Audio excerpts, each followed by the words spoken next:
to see a movie about a particular villain, and it just be like their standalone movie. I'm like I said, Joker's cool, Joker's great. You know, I'm pretty sure this movie's looks like it's gonna be really good. I hope it is, but I would like to see something more. And so I've chosen my pick, who I really, really want to see, and I've been wanting to see this for a while. But I'm gonna ask you guys, what would be your pick for a new villain?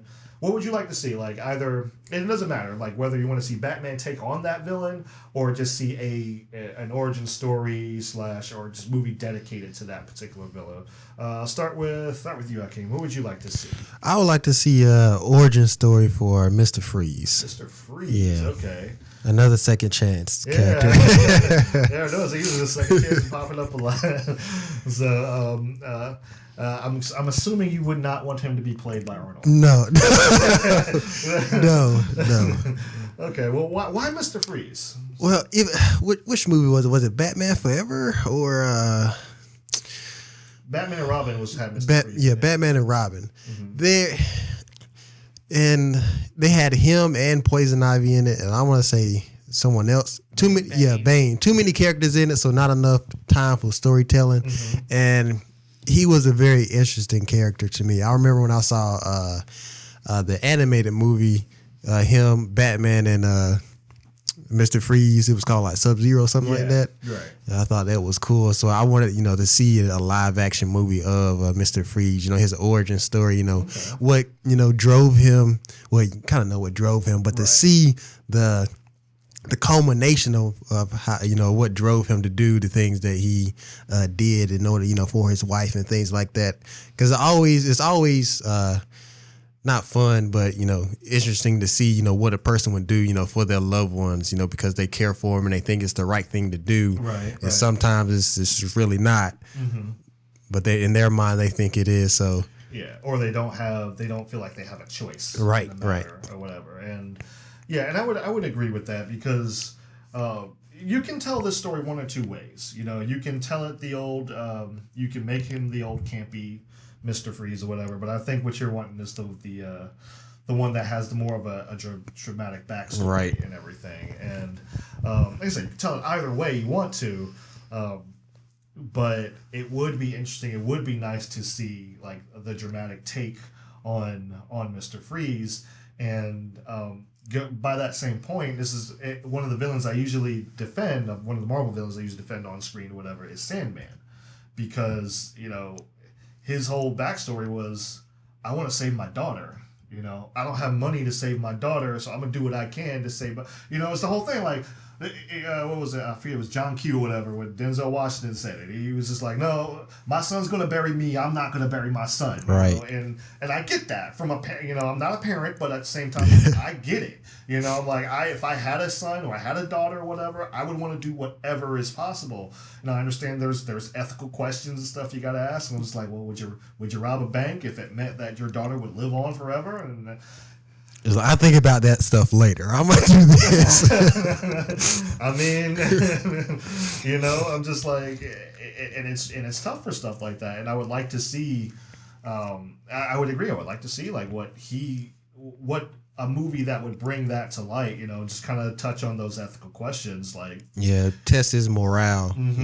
Yeah, and not only that, just test the morale of the audience, because that's what you do with action movies like that. It's kind of like, all right, and some people are just like, no, this is a strict no and everything. And then when it comes to life, I'm just like, well, unless you're in that situation, how do you know? Yeah. How do you know how you're going to react to that and everything? So I would like to see that. That's definitely a good pick. That's definitely a good pick. I'm going to move on to you, Mr. Mojo Jojo. Who would you like to see get either their own movie? Oh, I forgot to ask. Is that a Batman movie or is that just a standalone film? Standalone. Okay. Standalone. Okay. Yeah. Okay. So what about you, Mr. Mojo? I would like to see the Red Hood. Okay. I know I think it was Batman versus Superman, you kind of got the glimpse of the Robin suit. Right. I was trying to see if I can pull that up here. But yeah, there it is right there. Yeah, and you kind of just you got the the little start of it's like, well, we've already showed the suit, so we could go that route if we wanted to. And just seeing how dark and deep the animated movie was, like I would like to see, you know, how dark and emotional they can get with a live action. Yes. So unfortunately, I don't know if Affleck will be back for that to do this movie or whatever. And if you're listening, we're actually what Jojo was referencing was Batman Under the Red Hood, which is definitely one of the better DC animated films or whatever. And that's ironically supposed to be loosely based in the Young Justice universe. It's supposed to be loosely based in that one, but it was really good. And like I said, the image he was referring to earlier was the Robin suit. You could, in this universe, in the DCEU, this Robin is dead, you know, quote unquote. You know, killed by the Joker, obviously, or excuse me, Harley Quinn killed him, correct? If I remember correctly from Suicide Squad, it said, I don't know if it said aided in the death of not Tim Drake, Dick Grayson, or actually legitimately killed Dick Grayson, but it'll be interesting. And the thing about it would be, now you got me excited. I would like to see this now because they have, like I said, they've already kind of let you know, like, okay, yes, this is, you know, this Robin's dead. The Joker had something to do with the death or whatever, and I'm just like, okay. You know, so you kind of understand a little bit as to where Batman is coming from. You know, why he was so cynical, why he was so kind of grizzled. I think, is that William sending us a bunch of messages? Could be. But yeah, I think that is William. So, so shout out to Wild Bill if you're watching this, interrupted our videos. But yeah, like. You kind of set it up. You definitely helped to build the character of Batman because you understand, like, okay, yeah, he lost what was irrevocably his son, you know, like the person that he raised and stuff. And he took a lot of that on his chest, but he kind of like it. That and what probably amongst other things helped, like, pushed him over a line. That's why he was killing all the time and stuff. He didn't care anymore about the bad guys or whatever. He was just like due process and all that stuff. It don't work because look what happens, you know, when I try to, you know, fight. So. We have that, and then we have him kind of, you know, he said at the end of it, he kind of has his arc, and he realizes, like, hey, I'm no better than the people that I've been trying to stop or been trying to put away. I'm no better than the person that killed my parents and stuff like that. But it would be interesting to see because we saw the animated movie obviously focused on Jason Todd, who was the second Joker. Okay. It would be interesting to see how that would work with Dick Grayson as Red Hood. Is that what you were thinking, more of like Dick Grayson as Red Hood?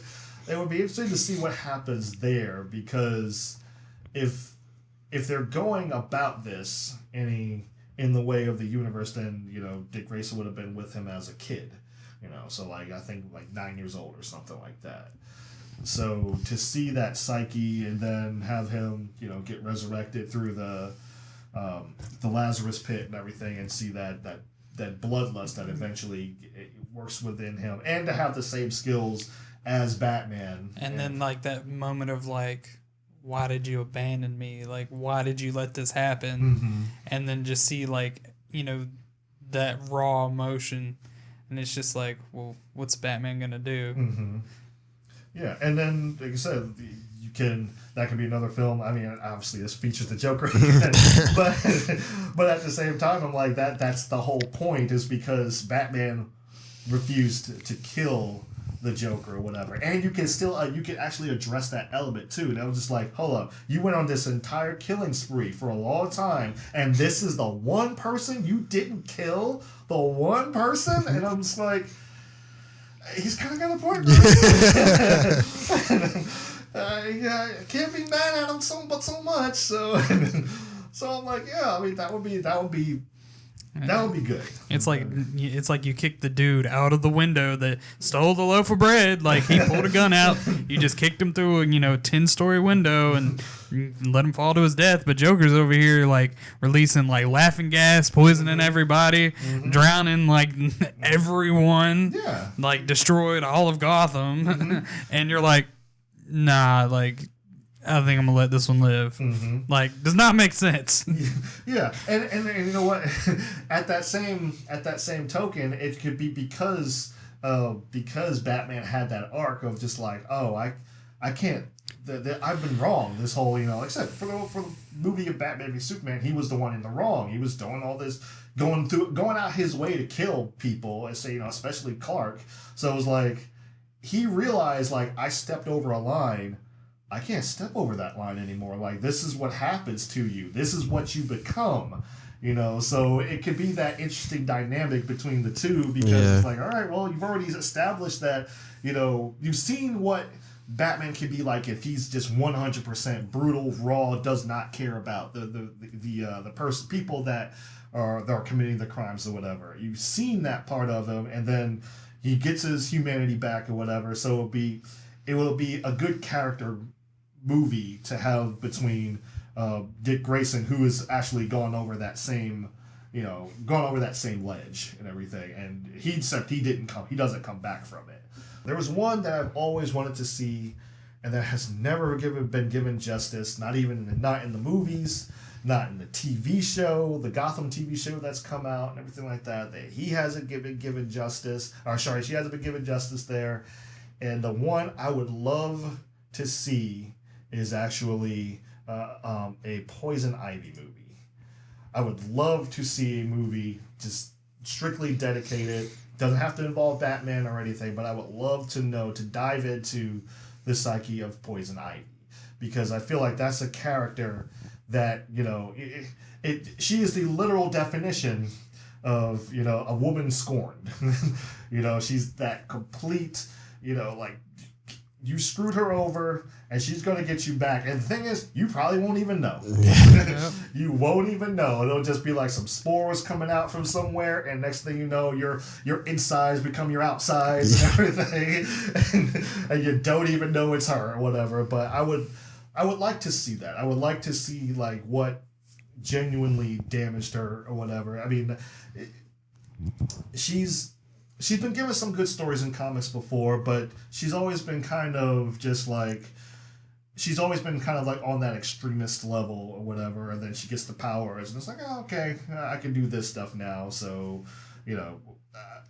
she went from environmentalist to supervillain, basically. So I'm just kind of like, I would like to see that transition, how she goes from this environmentalist to, like, what breaks her, what makes her snap, or whatever, what really goes that route. I would love to see that. I would love for that to happen, because, like I said, I don't feel like she's been given justice before. I would like to, no pun intended with, but I don't think she's ever been giving her true justice. Definitely not in Batman and Robin. No.